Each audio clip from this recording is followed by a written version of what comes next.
Talked about how the elements all have a symbol, either one capital letter or two letters, first capital, second lowercase and stuff. Another thing that's really important is that because the atoms and molecules are so small, we need ways to represent them.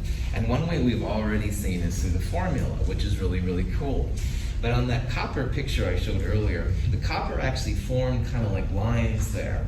And there's actually a lot to that, how the atoms fit together in space. And this is really interesting because here's a picture of gold, like in jewelry and stuff like that. And here's a picture of mercury. Mercury, which is also known as quicksilver, used to be in a lot of thermometers. It's a liquid at room temperature. And looking at it in our world, which I'm going to call, by the way, the macroscopic world, looking at them, they don't look anything alike. But on the atomic level, which is what these two little images show, gold and mercury actually have a lot of similarities. So you can see in these structures here, the atoms have very regular areas in their three-dimensional lattice, and gold and mercury on the atomic level look very similar to each other. So as a chemist, we have to be able to talk about things in different ways. Macroscopic is just like what you'd see if you looked at it, all right? So like the water there we saw was liquid water. That's what that looks like. But sometimes it's nice also to talk about what it is, what it looks like on the atomic level, which is really cool. And then sometimes, of course, we'll use the symbols as well. We'll talk about the symbol for gold, which is AU, and the symbol for mercury, HG, stuff like that. So all of these ways become really important. And whoops, my thing fell into sleep there. A balloon filled with hydrogen and surrounded by air represents a potential chemical reaction. To initiate the reaction, we need to ignite the balloon. The hydrogen will combine with oxygen in the air to form water in gaseous form, releasing considerable energy in the process. At the molecular scale, the molecules of gaseous hydrogen, H2, and oxygen, O2, combine to produce H2O, water, generating heat and light. So transforming elemental hydrogen and oxygen into water is kind of a cool example to use right here. And in this example, what they had is they had a balloon filled with hydrogen gas, and outside is the oxygen gas that we breathe. And if you add a spark to it, all right, that's actually enough to, quote unquote, get the party started, as I was babbling about earlier. And when that happens, water is formed. So you can see up here, the oxygens are the red, the hydrogens are the white, and there's a reason why there's two of them together. We'll talk about that later. Don't worry about that for right now. But after the party starts, they form water right away. And water has H2O. The hydrogens are the white and the red is the oxygen. So that's what we would see on a macroscopic level. You'd add a spark to a balloon, bam, a little bit of light comes out, a little bit of a shock value, and that's what you make. Now, on the atomic level, all right, we need to have a way to talk about what's actually happening right there. And what happens is these guys are in pairs, and this is something we'll talk about later. But after a while, the pairs react, you end up making water. Notice it has kind of like a V form, and that's also something we'll talk about later. Sorry to be a big tease right now, but all of these things, these are things we can talk about then on the atomic level, like what's happening. And if you want to talk to someone who lives in a different part of the state and you don't want to travel there and tell them in person, maybe it's nice to have a symbolic way to represent it. And symbolically, you can see what we have here. Here's the hydrogen term. It's hydrogens together, oxygen, and they make water. We'll talk about what these big twos mean later. G means gas, so all of this is done in the gas phase, all right? So there's a lot of information that can come from all three of these ways of representing the same kind of transformation. And depending on what you're doing, you may want to use one or the other to kind of figure it out. And we'll talk about all of these as we go through the course, but this is one of the things that makes chemistry different. You can't really look at a microscope and see things transforming, but using the information and talking to people, you can do it. Any questions on that? Sweet. we talked briefly earlier about the states of matter when we talked about water, but I want to revisit that because this is really important. And around us on the earth all the time, there are three main phases of matter. So if you have, for example, water, all right, the solid form of water is ice. But almost all compounds have a solid phase. All right, bromine can be a solid. These little chunks right here are actually chunks of bromine, and that's nasty stuff. Make sure you're wearing gloves if you deal with it. But anyway, if you have a solid, it just has it has a fixed shape, all right? It's three-dimensional. You have a fixed volume, and believe it or not, solids are actually pretty well understood from a theoretical perspective. Like, we know how they go together and stuff like that. Now, if you take that solid ice, which is water but in the solid form, and you heat it up, the first thing you get to is liquid water. Now on the earth, liquid water is the dominant phase because that's where most of the time, at least where we live anyway, we see it. Not all the time, of course, but a lot of times. Liquids have no fixed shape, but they are connected. It's like a rave, a dance, all right? They kind of go together and they move around, but there is a type of connection between them, and that's important. They will fill a container completely, more or less, not all the time. And believe it or not, even though liquids are very common to us, they're not super well understood. It's hard to describe the dynamics of a rave. If you've seen people dance in a rave, right, it's all over the place and stuff like that, it would be hard to know like where each group of people is going to move to, and liquids are the same way. So there's a lot of theoretical work actually being done on liquids to kind of understand. Solids, pretty well understood, but liquids, not as much. And gases, even though gases are really hard to control, gases are actually pretty well understood as well. If you took that liquid water and heated it up on the stove, it will turn into steam. Steam is the gaseous form of water. Chemists actually understand gases pretty well too. You can argue that modern chemistry started from the study of gases, and that's amazing because if I said, hey, look at my cool gas water, and I open my hand, it's gone, all right? Hard to explain. Like, I can show you the liquid water, I can show you ice cubes, but having gaseous water, it's gone, and it's kind of hard to, but anyway, gases are actually pretty well understood. There's actually a fourth state of matter, which is pretty important in science, and it's called plasma. We're going to talk about plasma in Chem 222. This isn't the plasma you go donate at the blood bank to get money. That's blood plasma, that's different. Plasma as a state of matter is actually very high energy, and it can be important. We'll talk about that in Chem 222. But most of the time in our day-to-day world here on the earth, solids, liquids, and gases are what we have. And remember that all of those, ice, liquid water, and gaseous steam, those are all H2O. It's just how they interact with each other that makes them solid, liquids, or gas. And that's kind of an interesting concept. Any questions on that? Yeah. What does like the container mean? Like, I don't know, just because it seems like this, yeah. Oh, that's a great question, man. Usually these drawers are such a mess, I can pull beakers out, but they've actually been cleaned up. So, all right, let's, here we go. Oh, here we go. Yeah, this decontamination stuff. This would be like the container. It's like something to put things in. And you could put solid pieces of ice if I pushed them down. And you could trap the steam within here too if I had like the lid on it. It's just somewhere with a fixed volume. Sure. So it could, so beakers, coffee cups, any of your drink containers, stuff like that. That's a great question. Yeah. I think what he means though is about how it says like it won't fill it up. Right. Whereas like the gas expanding would fill up the container. Thank you. Thank you. So, sorry. Yeah. No, don't be sorry.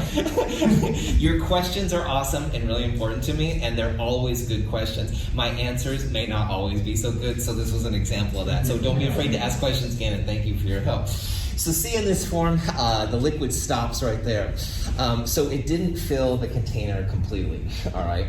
If you put a gas in here, believe it or not, the concentration of gas molecules on the top would be the same as the gas on the bottom.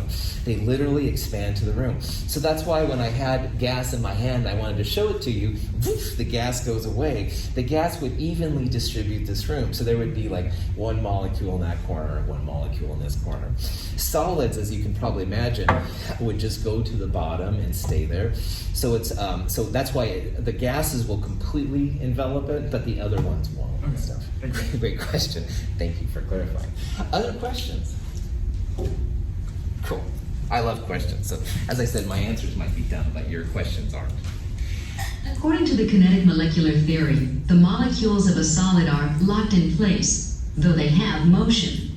Molecules of a liquid are closely associated with each other, but move relative to one another. Molecules of a gas move independently and occupy a much larger volume than those of a corresponding liquid or solid. This little graphic demonstrates what's called the kinetic molecular theory of matter, the KMT. And a lot of physical science really uses this a lot. And you can tell here why, for example, the solids were stuck on the bottom, but the gases go all the way around. So imagine each one of these little blue dots as being a water molecule. It could be an atom from an element or whatever. But solids, literally, they just kind of sink to the bottom and they sit there, all right? A little bit of movement, but not too crazy. Now liquids, on the other hand, a lot more activity. That's why I said it was kind of like the dance, the rave, all right? And again, I've never really been to a rave, so just like no for. But anyway, the idea is here, they're kind of moving around, all right? Always energy and stuff like that. There is a connection, but like if you poured the solid out, the solid would just sit there. If I poured the liquid out, it would go over a much larger area. So it's not, the volume is definitely a different component. On the other hand, here's the gas with a better, like well distributed. Like the gas molecules are just as much up here as they are on the bottom, stuff like that. And the kinetic molecular theory helps explain a lot of things in physical science. And by the way, physical science is like physics, chemistry, things like the geology, things like that. Physical science sometimes is different than the life sciences, which would be biology and medicine and jazz like that. Now, the kinetic molecular theory, pretty important to what we're going to be talking about. How can I help? I'm not even a scientist. Why, you have the most important job of all. You'll be our test monkey. Test monkey.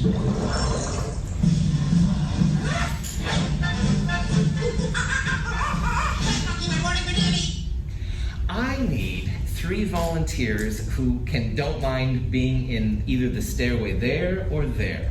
Anybody want to help it? You don't have to if you don't want to. 1, 2, thank you, 3, thank you. So I have to socially distance. Woo-hoo, keep it there. So maybe you can come like down here. Maybe you can be in the middle and you can be like towards the top and stuff. Normally I would have everybody down here, but you know, COVID 4-letter word. Anyway, all right. So you 3 are actually molecules of water, and right now you're frozen. All right? So what I want you all to do is take 1 step forward and then 1 step back. Yeah, I know it's really dumb, I apologize. This is what happens in a solid. There is a little bit of movement, but it's much less than what you'd used to. And they all more or less took 1 step forward and 1 step back at the same time. That's kind of what happens, all right?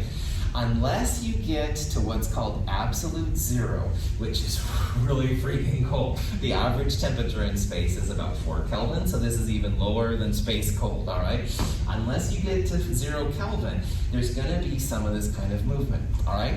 Now, you may not know it, but I have an invisible magic wand that I use once in a while, and I'm pulling it out right now.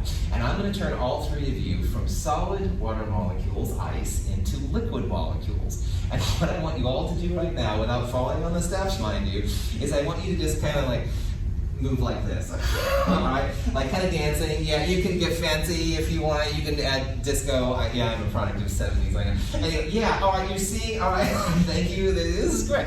This is what happens at the raves, all right? You know, people dancing. I don't know, I haven't been dancing for every party. Anyway, so this is what happens. Liquid molecules have a lot more motion than they do when there's a solid. Now, if you were all 3 down here, I would have had you like stay there and you 2 would have like danced around it, but I can't do that. I'm not gonna have anybody tramp and stuff like that. But you can see how there's a lot more motion when it comes to liquids than it does to solids, all right? temperature goes up, you're more likely to have a liquid, all right? And that's important. Solids are usually on the colder end of the temperature, and liquids are usually more in the warm middle part of the temperature. Now, my magic wand comes out. I'm going to turn you all into gases. Go back to your seats. No control at all. They're all doing their own thing. Yeah, some are going faster than slower and stuff like that. Gases have no control. They only go to where they need to be without being in place. You have to raise the temperature almost always to get a gas. May you all please join me in thanking my volunteers for being really stupid, especially with COVID, so thank you all. Hopefully this will help you remember then this KMT thing, because it's pretty important, all right? So again, solids, not a lot of movement. Gases, a lot of movement. Liquids, though, they do move, it's just is kind of different. And also, more often than not, solids are the lower temperature end, and gases will be the high temperature end. That's not always the case, but more often than not. Any questions on that? All right. The energy, like I said, is pretty important. And anytime you go solid to liquid or liquid to gas, or even sometimes solid to gas, it's gonna take energy. And the fancy term that we're gonna use a lot of times, endothermic. Endothermic means you have to put energy into the system, all right? Nothing's going to happen until you put that energy in. There are a lot of endothermic processes, and I will say that every time you go solid to liquid and liquid to gas, or solid to gas, skip the liquid altogether, always endothermic. Now, the opposite process, going gas to liquid or liquid to solid. So if I would say gas people back to liquid phase back to solid, those processes actually release energy. Those are called exothermic. Energy is being given off, all right? So endothermic means energy has to be put in the system. Exothermic means energy is released by the system. And we'll use endothermic and exothermic quite a bit in this class. One thing we can do right now, though, is every time solid, liquid to gas, endothermic. On the other hand, gas to liquid, liquid to solid, or gases to solid, which happens too, those will always be exothermic. All right. There's also what they call physical properties of a substance and chemical properties of the substance. Physical properties are really cool because they don't destroy the substance itself. You can analyze a substance for physical properties, and at least in theory, you can get it back at the end. It's a non-destructive. And things like that would be color, all right? So you can look at this and say, oh, it's kind of a red-brown. That would be an example of a physical property. If you analyze a substance for its melting point or its boiling point, in theory, that's a physical property. Just like you can melt ice and then reform the ice by putting it in the freezer, that's reversible, all right? And the same thing for boiling. If you take liquid water and heat it up to a steam, if you have the right apparatus, you can collect that steam and cool it down and reform the liquid. And odor would be another one.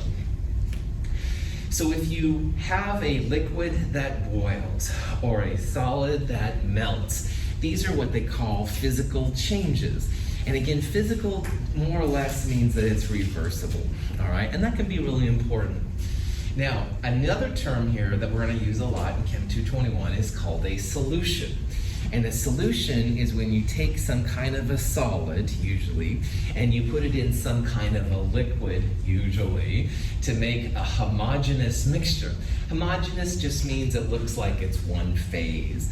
So an example of that, if you've ever had like sugar water, all right?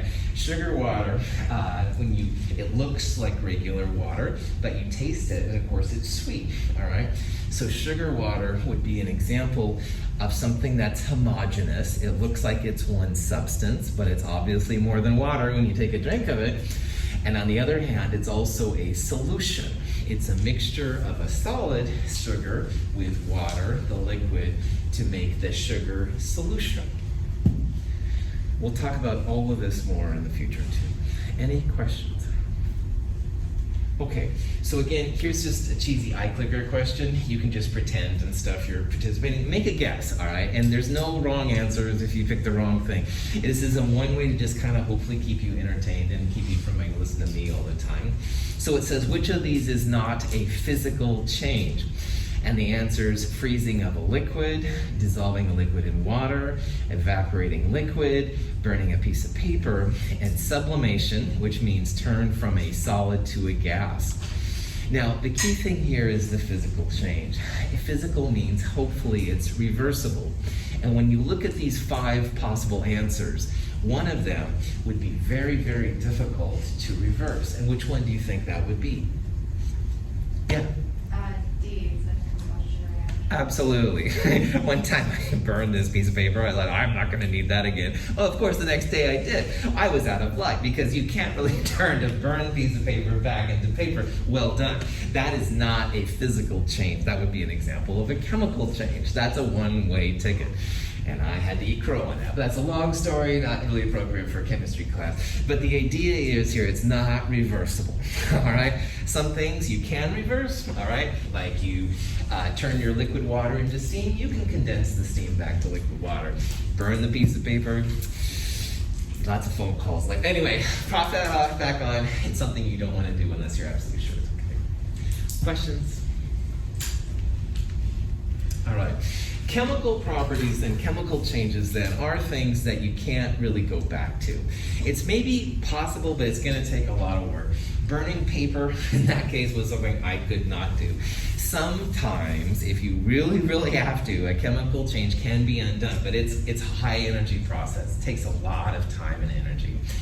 Making water from hydrogen and oxygen is definitely a chemical change.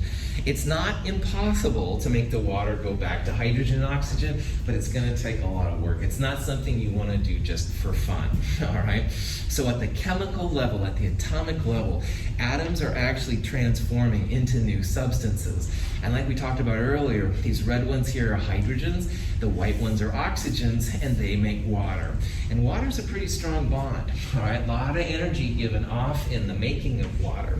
The old space shuttles used to use basically water transformations. They would make water that would give them the thrust to launch the ships into orbit and stuff like that. It's not impossible to make the water go back to hydrogen and oxygen, but it's going to be very, very difficult, and that's what makes that. Physical properties don't change the composition of the substance. It might change how they interact with each other, like liquid water going to steam, but it doesn't change the H2O. Still 2 parts hydrogen, 1 part oxygen. Magnetism is another physical property, by the way. Chemical properties, though, definitely change the composition. Yeah, all right. Like I said, I watch a lot of really bad TV. This is the Roadrunner and the Coyote, and he was always trying to blow up Roadrunner, and he always hurt himself. You wouldn't want to do this in real life.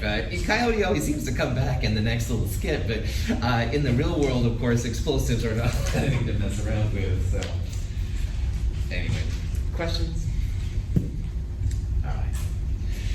If you have a physical property or a chemical property for that matter, you're going to have different kinds of units associated with it. And in order to tell like when something boils, or if it's magnetic, or density, which we'll talk about later, you have to have ways to record it so we can talk to each other. You know, I recorded this and it melted at 0 degrees Celsius or something like that.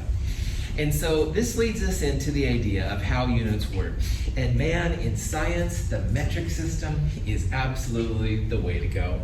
Now, these little graphs up here of the world, you can see in this top graph, almost all the countries are green except for the United States, and I think it's Bangladesh, and there's a little country here in Africa. Here's the same countries in red. All right, the red countries on this graph are the ones that use the quote-unquote imperial system, which is pounds and miles and stuff like that, and yards and jazz like that. All of the green countries up here, officially anyway, right now, use the metric system. And once you get used to the metric system, it is so freaking cool because everything's based on powers of 10 and 10 times 10, 100 and blah, blah, blah. A lot easier to do in your head than to say multiply by 12 going from inches to foot, or there's 3 feet in a yard and 1760 yards in a mile. Numbers like that which aren't quite as immediately accessible. Now, I grew up here in Oregon, went to Gresham High School, blah, blah, blah, back in the day. Anyway, I used all the imperial system. And, you know, when I think about temperature, if I'm going to go hiking, I'll think about it in terms of, well, what's the Fahrenheit temperature going to be? And, you know, I think about miles that I'm going to get in my car and stuff like that. So I've grown up on the imperial system, and it's something that I'm very used to. If you grew up in a country that's not in the gray up here, wow, you're already at an advantage because the metric system is really cool to use, and it's what we're going to use in science. However, if you haven't used the metric system before, if you also grew up in Gresham and stuff and weren't exposed to things, it's not hard to figure out, but there will be a little bit of a transition to it. Again, everything in the metric system is based on powers of 10. On Wednesday, I'm going to give you a couple hints on the metric system if you haven't used it much or haven't used it for a while. That will also help to figure out how things go. This is a really silly thing, but Miles Davis is one of the great jazz musicians of the 50s and 60s, and it said the real reason the United States is reluctant to make the switch to the metric system, a mile is longer than a kilometer. So Miles Davis would be larger than kilometer Davis, and so you'd have better trumpet. It's kind of a dumb joke. Not all my jokes work real well, okay? But anyway, if you know about Miles Davis, Okay, here's some more jokes. What the heck, because I feel like it. I like this one here. Peanuts, little Sally. A centimeter. Any centimeters come crawling, I'm going to step on them. But you can imagine the teacher going, wah, wah, wah, wah, if you know about Peanuts. So yes, ma'am, she shuts up. And then this poor dude, I got you 10 roses. I believe strong relationships are based on the metric system instead of having 12 dozen, like a dozen roses. All right. Anyway, really pathetic. My apologies. But hopefully it shows you how you have to have a sense of humor about it. But again, the metric system based on powers of 10. So if you're looking at these jokes and you're like, whatever, I like the metric system already, you're already so far ahead of me psychologically, it's not even funny. Anyway, this is a kind of a problem you might run into, all right? And this is the kind of thing to start thinking about. We're going to see here in a little bit that there are some metric conversions in chemistry we use all the time. And there are ways to convert them, all right? Now, in terms of length, everything is based on the meter. And in the metric system, there are these prefixes. So if this looks familiar to you, cool. And if it doesn't, don't worry about it. This right here is 1 meter, all right? And a meter is about a yard, roughly. And if you break the meter into tens, all right, then you'll, oh wait, these are inches. There we go. Sorry, this is the metric side. There we go. This is 10, 20, 30, all the way up to 100 right here, all right?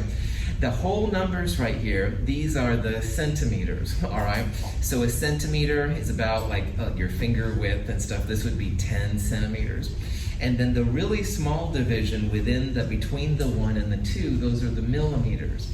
So mathematically, there's 100 centimeters per meter. So if you can go all the way up to 100 here, that's what the 100 means.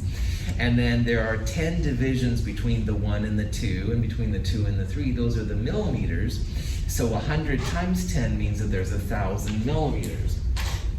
So knowing that then, you could put these different values in length, in conversions and stuff.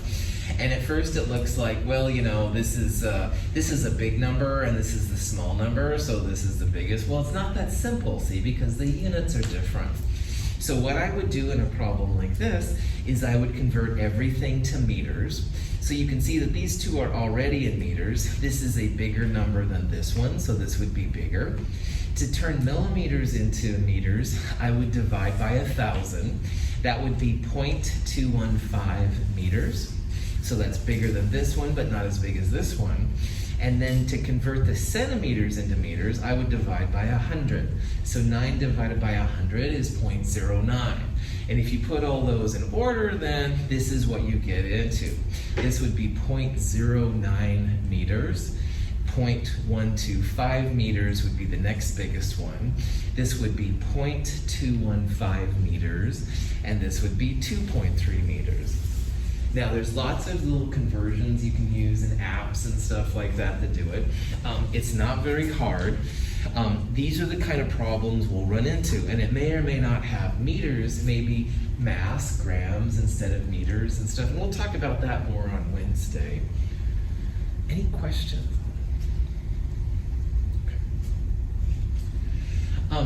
When it comes to the metric system, these 5 prefixes are the ones I want you to know/memorize or be able to look up quickly.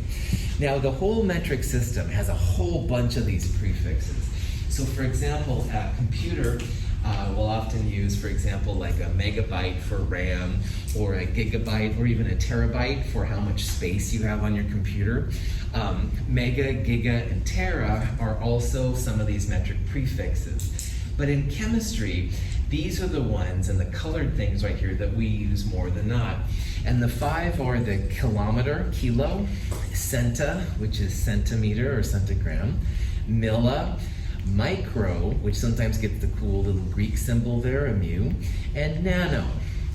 And when you hear those terms, each of them has its own numeric prefix to it. So like kilo is 1,000 or 10 to the third, and centa is 10 to the minus 2, nano is 10 to the minus 9. And if you know these 5, you'll be good all the way through Chem 223 in this class. We will once in a while run into mega, which is 10 to the 6th. We'll also run into things like pico, and which is even smaller and stuff. But these are the ones we're going to run into more often than not. So if you can have these 5 accessible to you, that would be really cool. Now, all of these are using length as the metric base, they call it. But you could just as well have mass, grams. So you could have a nanogram or a kilogram. You could also have time, all right? You could have seconds. You could have a kilosecond, which would be 1,000 seconds. You could have a nanosecond, which would be really, really small, et cetera, et cetera. It's an incredibly versatile system. And even though I, grew up here, good old Gresham, Oregon, and I use, feet and all that kind of crap, I really do use these as scientists a lot, man, because it's so much easier to use. And again, most of the world uses the metric things, which are really cool. So if you talk to colleagues in Germany or Japan, they will be using these kind of things as well. Now, the reason why they become so helpful is because if you talk about the distance between an oxygen and a hydrogen and water, it's of course freaking small, as you've probably gotten from my impression already. In meters, the distance between an oxygen and a hydrogen, 9.4 times 10 to the minus 11th meters. Now remember that this is 1 meter, and a tenth would be 0.1, and a hundredth would be 0.01. And 0.01 is 10 to the minus 2. So this is many orders of magnitude smaller than the meter stick will allow us to do. And so centimeters and even the micrometer, which is what biologists use, not very helpful units. But if you get down to the nanometer, you have numbers which are a little bit easier to navigate. So 0.094 rolls off the tongue, I think, a little easier than 9.4 times 10 to the minus 11th. Sometimes just the efficiency, like having to write less things, is really helpful in science, and that's why these things are used. Any questions? Okay. Again, there's a whole bunch of these metric things and stuff, and here's like tera of terabytes, all right, mega and gigabyte, those kind of things which are used a lot, and their prefixes. And there's also like deca and desa, and there's pico and femto. So there's other ones out there, and they all have uses for them. But in chemistry, like I said, if you can focus on the kilo, which is the 10 to the third, centa and milli, micro and nano, those 5 are going to get you through all the things we're going to have to figure out. Micro is kind of a trip because it has a Greek symbol for it. That's a mu. It looks like a U with a long line in front of it. Sometimes you'll see it represented as MC. So mcg would be a microgram, but the official way is to use this weird mu thing right there. So, all right. Metrics can save your life. So this poor dude, crawling, thirsty, water, 9 kilometers, water, 50 meters, like, oh, that's a shorter number. No, dude, don't do it, because a kilometer is 1,000 meters. All right, I know. Okay. Density. Density is a real important physical quantity that people don't often think about. And physics and density is pretty cool. I'll use this joke a lot, so I apologize in advance, but the old joke goes, which weighs more, a ton of feathers or a ton of bricks? And the answer, well, if you know, it's cool if you know, but they weigh the same. A ton is a measurement of mass, all right? And if you have a ton of feathers and a ton of bricks, you put them on a scale, they'll both weigh a ton. But what trips people out in that joke is that feathers, you know, are soft and fluffy, and you could punch your hand through and no problem. But bricks, if this was like brick, you'd like, ow, right? It would like hurt, man. Bricks have a lot of mass per unit volume. Bricks are more dense. They have more mass per unit volume. So if I try to punch a brick, that wouldn't go too well. Lots of mass will stop my hand from going through. On the other hand, feathers, very, very light, very low mass per volume. So I can punch, if you will, my hand through feathers and I won't even hardly know they're there. So density is a science way to explain this stupid feathers versus bricks joke. And we can actually measure the density with a number, all right? And the numbers associated with density will have some type of mass, here it's a gram, and some type of volume. In this case, it's what we call a centimeter cubed. So these are actual numbers for density, all right? And 19.3 grams per centimeter cubed says that in a centimeter cubed of volume, you're going to have 19.3 grams of mass. This is more dense than mercury. Mercury is a liquid. Mercury has 13.6 grams of mass per centimeter cubed. And density is really important. You can use it to separate metals. When people recycle plastics, a lot of times the plastics will separate by density, so you can take the less dense things off first and then hold on to the more dense, etc., etc. This is a video here where it shows the difference in density between a sugared soft drink, Pepsi, and a non-sugared soft drink, Diet Pepsi, and it's kind of cool to see. First, the can of Pepsi is dropped into the water. Note that the can sinks. Now the can of Diet Pepsi is dropped into the water. Note that the can floats. What causes the difference in densities? Pepsi contains sugar and Diet Pepsi contains aspartame. Sugar solutions are more dense than aspartame solutions. So if you had a can of pop and the coating wore off the outside or something like that, in theory then you could take water, put the can in, and if it floats, it would be a diet drink, Diet Coke, Diet Pepsi, something like that. On the other hand, if it sank, then it would be a sugared drink, so like Pepsi, like Dr. Pepper, or whatever. This principle is called superposition, and it just means that the more dense things will go to the bottom, and the less dense things will go to a top. I was at the Wildwood Natural Recreation Area the other day, and I think it's the Salmon River goes by, or Zigzag, whatever. Anyway, my son and I were just throwing rocks because we were bored. Anyway, well, of course, rocks, most of the time, when they go in the water, right to the bottom, because rocks are more dense than liquid water.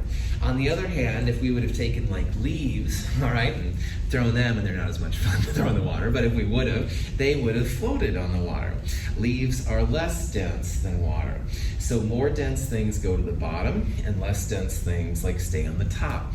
And that's also why the air is above usually the earth, the solid is below, liquids are kind of in the middle somewhere.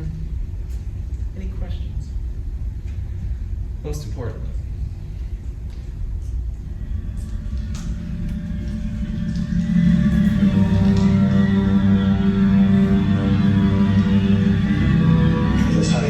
There's nothing to fear here.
very cheesy, and I apologize for the bad references once again. But this is Indiana Jones, the first version. And in this one, he wanted to steal or borrow whatever, the gold icon there.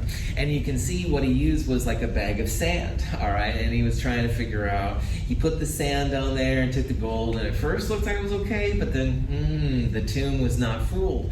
So how would we as chemists talk about this particular part of this movie? Yeah. Because even though the size of those things was the same, the density was different. Absolutely. Well done. That's it perfectly. The density of the gold and the sand were different. And so although he compensated for what he thought was gold, or the volume, excuse me, I don't think he did very well in terms of mass. Well done. Gold is one of the most dense substances known. 19.3 grams per centimeter cubed is just something I happen to know off the top of my head. You don't need to know that. Sand is not. Sand's about 9-ish grams per centimeter cubed. So a lot more mass in the gold and stuff. Well done. So again, cheesy thing, but if you saw a question on this in the future, and by the way, sometimes when I cough like that, it certainly doesn't mean I have a cold. Maybe I'm trying to give you a hint of things coming up. Anyway, if you ever were asked then about this Indiana Jones reference, you can say, aha, the densities were different and the tomb was not full. Oh yeah. Anyway, here's a question.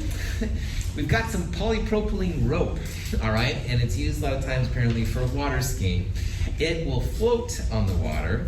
On the other hand, we've got this plastic bottle, and this particular plastic bottle is made from terephthalate polymer, which is one of the types of plastics that are available.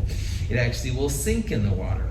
So it says, what's the order of increasing density of these substances? So what it says, it wants to know the least dense first and the more dense last, all right? And because they sink and float, this last one is not gonna be appropriate because they all don't have the same density. So of these three, which one is the least dense of the substances? Which one floats? The rope, that's right. By this process, the least dense things will be on the top and the most dense things will be on the bottom.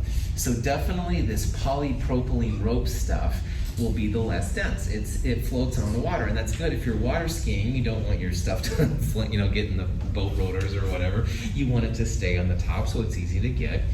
Water is, of course, in between these two. And then if this plastic bottle sinks, that means that type of plastic must be more dense and stuff. So the order would be B, the rope, followed by the water, followed by the plastic bottle and stuff. So kind of a cool thing. It's a nice way to separate out substances. And again, density is a physical process, so usually it's reversible. You're not destroying anything in the process, which is kind of cool. Any questions on that? All right. Let me see if I can remember here which one. There we go. All right. Here's a density problem, a type of a problem you might see in this class. And it involves a sheet of copper, all right? This is actually just a piece of copper, but it's the same kind of thing. So we have this information. The copper has a mass. And mass is what it makes, how much it weighs, quote unquote. Mass is usually in chemistry measured in grams. Sometimes you'll see kilograms or centigrams, but it's some type of a grams unit. Now the volume, on the other hand, volume has different kinds of units. This particular problem, we want what's called a centimeter cubed. Now a centimeter cubed is a type of a volume. Volume is three-dimensional space. And what that means here is that we want to take the length times the width times the height. And if you think about those units, if they're all centimeters, you'd have centimeters times centimeters times centimeters, and that's all a centimeter cubed is, all right? Centimeters cubed look kind of ominous to me, but honestly, all a centimeter cubed is it's centimeters times centimeters times centimeters, length times width times height. So we can use this information to actually calculate the density of the copper. So what I would do in a problem like that is, first of all, one of those units was not in centimeters, all right? Two of the three were already centimeters, but one of them wasn't. So this is a good time to convert a millimeter to a centimeter. And there's different ways to do this, but the quickest way, there's 10 millimeters per centimeter. So if you take that 0.95 and you divide by 10, you'll get the same length in centimeters. By the way, this kind of problem is super common in chemistry, where you have some kind of unit you're starting with, millimeters. You want to convert to some kind of desired unit, which here is centimeters. And to go from A to B, if you will, you need a conversion unit. So one conversion unit you could use was 10 millimeters per centimeter. That would be cool. You could also have 10 to the minus 1 centimeters per 1 millimeter. You don't have to use the one I'm using, but this is one example of what you can do. If you have a unit on the top numerator and a unit on the bottom, the denominator, they cancel out. So just like 3 over 3 is 1, or a billion over a billion is 1, a millimeter over a millimeter, they cancel out and they're also equal to 1. So this is a way that chemists can cancel out the old unit and make a new unit. So if the millimeters cancel out, the only thing you have left is centimeters. This is how we would convert to a centimeter unit. Questions on that? Is that cool? Sweet. Once you have the centimeter value, then you want to take length times width times height and just multiply them all together, all right? So if you take these three numbers, and you're welcome to do this in your calculator if you'd like to, the actual number you get out here is 6.42891, and it keeps going and going. We're going to talk here in a little bit about something called significant figures. And in this problem, because there are two significant figures in this number, I'm going to cut this off at two significant figures here too. You don't need to worry about that right now, but if you look back at these notes later, that'll be like, oh, that's what he was doing, kind of thing. All right, so I'm kind of like foreshadowing here, so sorry for being cheesy once again. So 6.4 centimeters cubed would be the volume. And that represents how much three-dimensional space this piece of copper would take up. Finally then, because we want the density, which is mass over volume, this is the volume, centimeters cubed, and the mass number on the previous problem was 57.54. So 57.54 grams divided by the volume you have down here, and rounding up to the right amount of numbers, and we'll talk about this later, the density of the copper here, 9.0 grams per centimeter cubed. So that would be one way to find the density. I'll talk about later why we turned these numbers into these two numbers. Don't worry about that right now, okay? But hopefully you can see that this is one way that a chemist then, or any of you, could then find the density of an unknown substance. Questions? All right. Not this week, but next week in lab, we'll actually do a lab with density. And one of the things that's real common when it comes to density is what's officially known as the Archimedes principle. And the Archimedes was a scientist long time ago, and he was in a bathtub supposedly, and he figured this out, and he went running up and down the hall or the street or whatever, apparently close to naked, if not naked, like, oh, I got it, eureka! There's a lot of jokes and memes if you're a science person that you'll find funny. But anyway, I digress. This problem uses what Archimedes had, that eureka moment.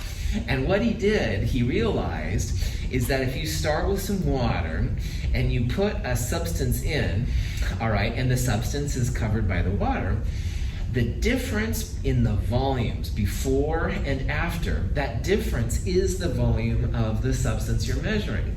And it's super handy. If you can use the displacement principle or Archimedes principle, it's a really nice way to find the volume.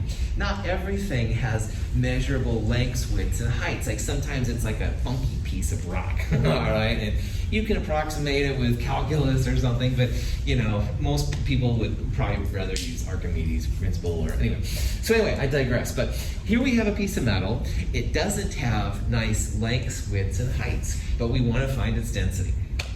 All right. In the density lab, we'll see it's really easy to get a mass measurement. And this particular piece of metal, 33.2 grams. And when we put it in the water, we put it in 10 centimeters cubed of water. So you can see that the water goes up to the 10 right here. We put the substance in, and the mass, now the new volume of water, 22.3, all right? So without the metal, it was 10 centimeters cubed. With the metal, 22.3 centimeters cubed.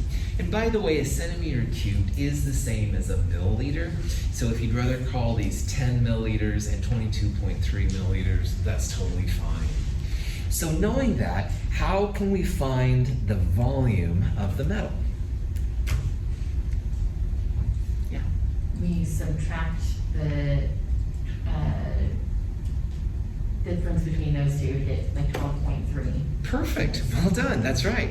The difference between these, which means subtraction, the difference, subtracting this or this from this, 22.3 minus 10, that's how you find the volume. Yeah, it's really easy to do. If you have a good cylinder, which are easy to get to, it's a nice way to find the volume.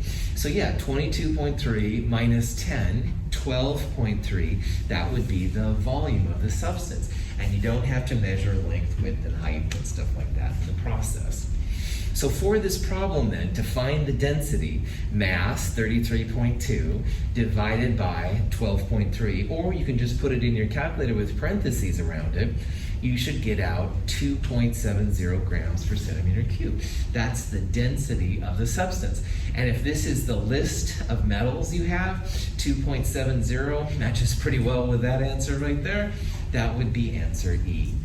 And again, Archimedes supposedly was taking a bath, and his body displaced the water in the bathtub, so that's why this eureka thing always comes out. And he supposedly did run around without a lot of clothes on, and this is a G-rated class, okay? But anyway, that's the joke and stuff that goes along with it, supposedly. Oh, joy. Any questions on? Okay. The metals all have different densities, and the non-metals and everything else. These are the elements, all right, on the periodic table. And not all of them are listed in this graphic, but you get the idea. For different reasons, which we'll talk about in Chem 223, some of the metals in the middle part of the periodic table have the highest densities. That's not always the case. These over here have very, very small densities, sometimes due to the fact that they're a gas. So gases have different densities than the liquids they come from, and liquids are different than solids and all that kind of stuff. So knowing that is kind of interesting. And again, some of these, which are not the natural elements, are still so hard to study, they don't have very good values for density. So more work to be done.